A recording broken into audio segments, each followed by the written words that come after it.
Outra vez, a solidão me tortura. E eu aqui, Essa saudade bandida.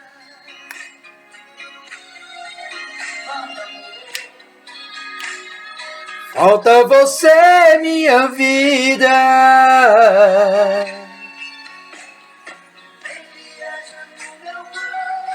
Chega, chega, chega, chega, chega, chega.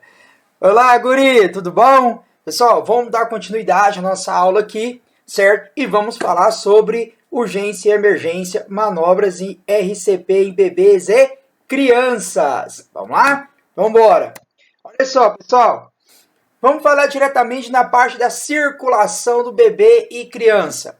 Em bebê ou criança que não responde e não apresenta respiração ou apenas com gaspe, você deve o quê? Primeiro, verificar o pulso da criança. Então, olha só, eu cheguei no local, o bebê ou a criança não responde o quê? Aos estímulos, certo? Ei, bebê, acorda. Ei, criança, acorda. Ela não respondeu aos estímulos. E não apresenta o quê? Respiração, certo? Não apresenta respiração. Qual que é o primeiro passo? Verificar o quê? O pulso do bebê ou criança. Onde eu vou estar verificando o pulso do bebê ou da criança, guri? Braquial em bebê e carótido, né? Carotídeo ou femoral em criança. Então, braquial em bebê, braquial aqui em bebê, carótido ou artéria femoral em crianças. Quantos segundos, professor, que eu preciso ficar verificando? 0 segundo. Lá no adulto, eu tenho até 10 segundos no máximo, né? 1, 2, 3, para verificar se realmente a vítima tem pulso. Mas no bebê e na criança, guri, é rápido. Ó, tu verificou, o bebê não tem resposta ao estímulo, certo? E não apresenta respiração. Primeiro passo, eu vou verificar o pulso. Pulso em bebê, braquial, carotídeo e femoral em crianças, em 0 segundo. Ó, não, ausência, e aí nós já vamos começar o trabalho de RCP. Caso não sinta ou estiver inseguro em relação a isso, inicie as compressões torácicas. Ah, eu fiquei em dúvida. O bebê ou a criança não responde aos estímulos, certo? E o bebê e a criança não estão respirando.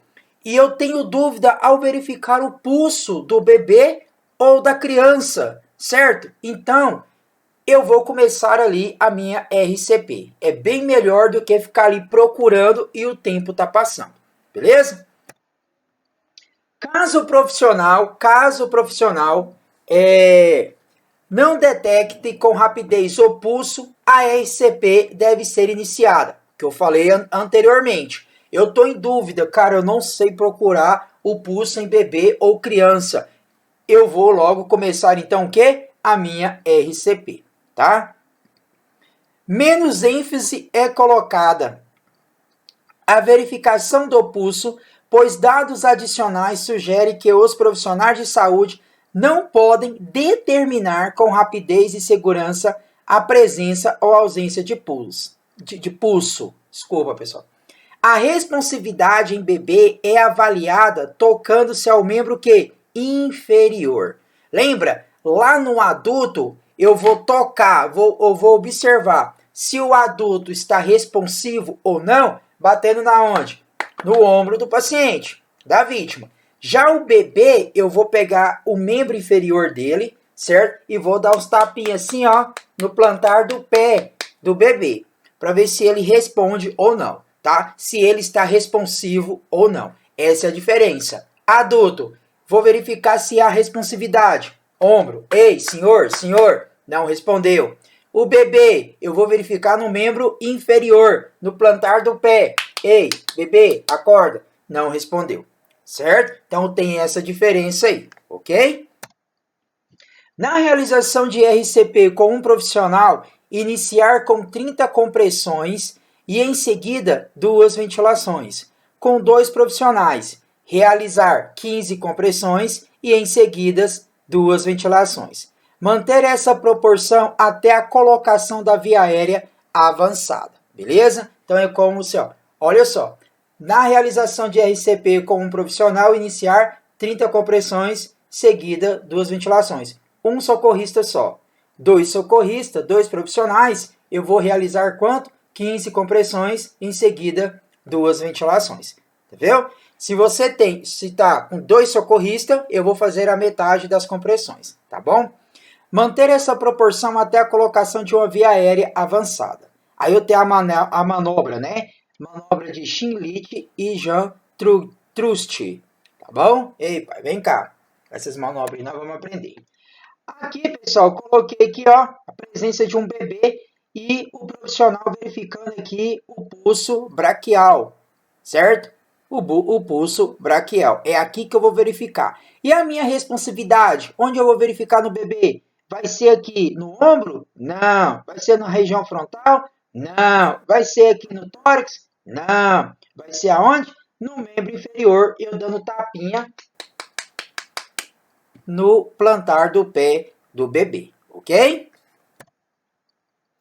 Reanimação do bebê em 2 profissionais. Verifica o seguinte, o bebê está deitado, turma, o bebê está deitado e 2 profissionais. Quando eu tenho 2 profissionais, eu vou fazer o quê? 15 compressões para 2 ventilações. Lembrando que o nosso aparelho, certo? O objeto aqui, né, para fazer a minha respiração, é o ambu, ele é de bebê, certo? O tamanho é diferente, pela quantidade de oxigênio que vai ser expelido aqui, tem que ser diferente, certo? O posicionamento da manobra de RCP em bebê também é diferente. Tu não vai fazer o quê? Entrelaçar os dedos, esticar os braços, encostar a região hipotenar da mão aqui no próximo abaixo da linha abaixo da linha transversal aqui do mamilo, certo? Não, o do bebê você vai fazer o quê? Você vai pegar, você vai abrir suas mãos, formar em forma de concha, pegando assim, ó, da região da costela dele. Vai pegar seus 2 dedos, assim, ó, seus 2 dedos, vai juntar e aí você vai fazer a RCP. A RCP que você vai fazer no bebê vai ser com os 2 dedão, os 2 primeiros dedos. Você vai fazer 1, 2, 3, 4, 5, 6, 7, 8, 9, 10, 11, 12, 13, 14, 15. Aí eu vou lá, né? O outro profissional vai elevar a cabeça do bebê, né? Já colocando a máscara ali, né? O ambu. E aí ele vai fazer 2 ventilações. 1, 2. Eu não posso fazer assim, ó. 1, não. 1, 2, certo? E aí volta novamente. 1, 2, certo? Até fazer o ciclo normal, beleza? Idosos e gestante, né? As calcificações de cartilagem costocondrais, tá? Podem provocar fraturas de costela durante a realização da RCP. Nós vamos falar um pouco aqui, eu aproveitei essa situação aqui, para a gente falar um pouco do idoso e da gestante também, tá?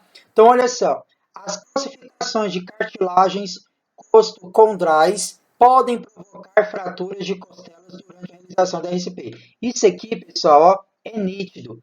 Não tem como não acontecer uma fratura na costela de um idoso, certo? Você vai colocar força, na verdade não é bem a força, você vai fazer ali, ó, né, a sua RCP e tu sabe que a estrutura óssea de um idoso já está praticamente frágil, né? Por falta de absorção de quê? De cálcio, de fosfato para formar o quê? A hidroxapatita, certo?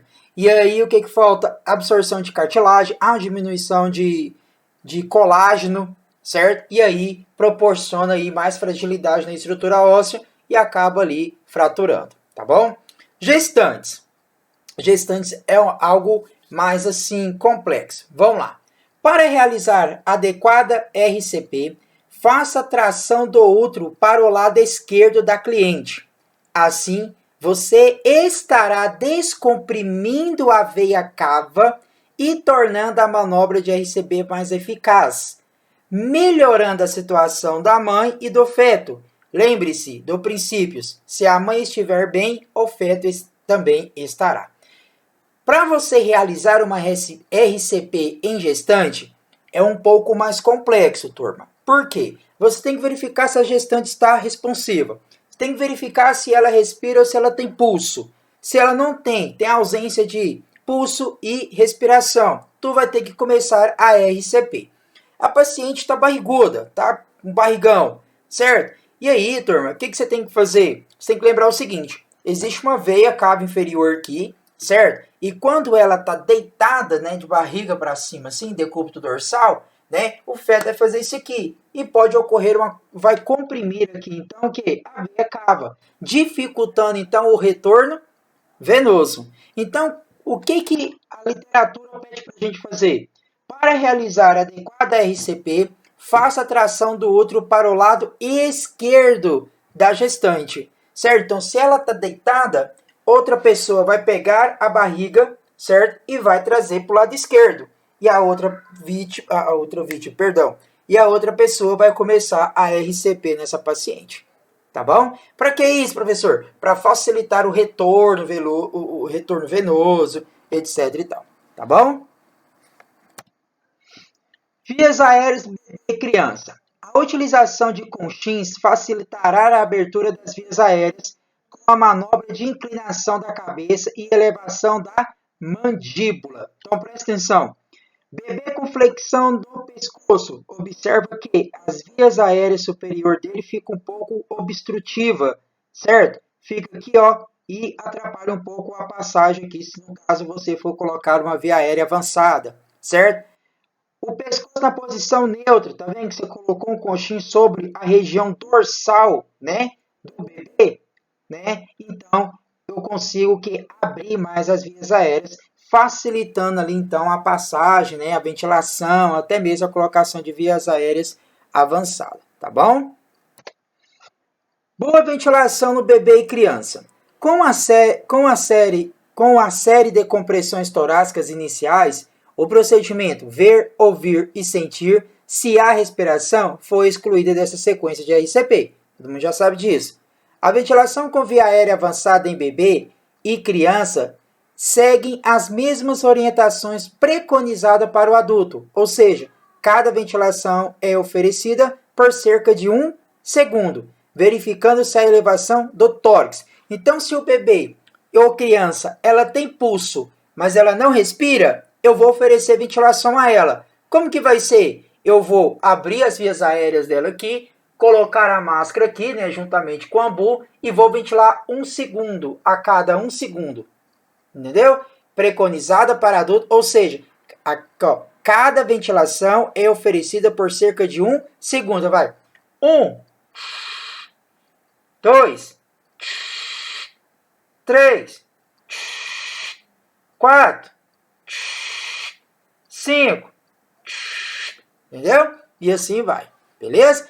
Outra observação. Eu tenho que verificar que na hora que eu ofereço o ar, né, o oxigênio, o O2 para o meu bebê ou criança, eu tenho que verificar se está acontecendo elevação da região torácica. Por quê? Se há elevação na hora que eu coloco o ar no paciente, né, lá no bebê ou na criança, significa que eu estou conseguindo passar o ar até os pulmões dessa criança. Beleza? Desfibrilação do bebê e criança. Segundo as novas diretrizes da American Heart Association de 2010, é recomendada para bebê e criança o uso de desfibrilador manual, que é o DEA, equipado com atenuador de carga pediátrico. Se não houver disponibilidade de nenhum dos dois, utiliza-se o DEA sem atenuador de carga pediátrico. A aplicação de um choque de carga alta é preferível a nenhum choque, certo? Então, é melhor utilizar quando está a voltagem para criança ali, tá bom? Cuidados pós-reanimação. Reanimei o bebê e a criança e conseguimos ter uma resposta mais eficaz. Na fase de pós-reanimação, destaca-se os cuidados relacionados. Eu tenho Cuidados com vias aéreas e ventilação. Vou monitorar a área cardíaca. Então, monitorização cardíaca eu tenho, por quê? Eu tenho que estar, mesmo após a reanimação, eu tenho que estar verificando como que está a frequência cardíaca do bebê ou da criança, certo? Porque ela pode a qualquer momento a voltar a ter uma fibrilação, né? Um FV ou TV, tá bom? Por isso que eu tenho que estar sempre observando ali e monitorando. Verificação de oximetria de pulso, né? Tem que colocar a oximetria e verificar se está acima ali de 90. Verificação de acesso venoso, controle de infusão de volume, drogas vasoativas e antirrítmicas, né? Que são as drogas que eu utilizo na pós-RCP. Fazer o controle da glicemia para saber aí, né, a quantidade de açúcar no sangue, né? Se ele vai ter um processo de hiper ou hipoglicemia, tá? Sonda nasogástrica e catéter vesical de demora, também é muito importante. Controle dos sinais vitais, importantíssimo, né? Monitorização e registro de parâmetros hemodinâmicos, beleza? Então esses são os cuidados que tem que estar sempre observando, tanto no bebê e na criança. Beleza, turma? A oximetria deve ser monitorada para evitar problemas hemodinâmicos, lógico, porque se eu tenho aqui, ó, diminuição do meu retorno venoso, né? Porque está correndo vasoconstrição das extremidades. Se eu tenho vasoconstrição das extremidades, significa que algo de errado relacionado à hemodinâmica está acontecendo com o bebê ou com a criança, né? Então, o que está acontecendo? Alguma falha está ocorrendo e está tendo vasodilatação nos órgãos nobres, né? Cérebro, coração e pulmão, e está diminuindo o fluxo sanguíneo das extremidades para aumentar o fluxo sanguíneo nesses órgãos nobres aí, tá bom? Ofertar oxigênio mantendo a saturação de oxigênio, né, acima ou igual a 94%. Isso lá na oximetria. Baixou, turma. Geralmente, existem alguns protocolos em hospitais, baixou ali, ó, de 80, 90, 89. Chegou a 90, já tem que ficar em observação. Chegou a 89, aí você tem que dobrar, tá, a sua atenção, tá bom? Geralmente é o seguinte, o paciente está recebendo oxigênio, ele está com a saturação 94. Você tira o oxigênio, a saturação dele cai.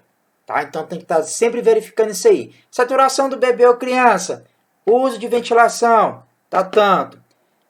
Saturação sem apoio à ventilação, entendeu? E aí tá tanto. Tá? E aqui, pessoal, obstrução de vias aéreas por corpo estranho, tá? Eu coloquei isso aqui para vocês, mas essa aula foi a aula passada, mas eu deixei aqui no slide para dar mais uma reforçada para vocês aí, tá bom? Aí tá tudo aqui, ó, que nós estudamos na aula passada, tá bom? O sinal universal do engasgo, tá? Ovácea em criança, né? Tá vendo aí, ó? Ovácea em bebê, tá? Os procedimentos aí, ok? Então, turma, é isso, tá? Um abraço aí e vamos, que nós vamos tirar todas essas dúvidas aí, beleza? Até mais!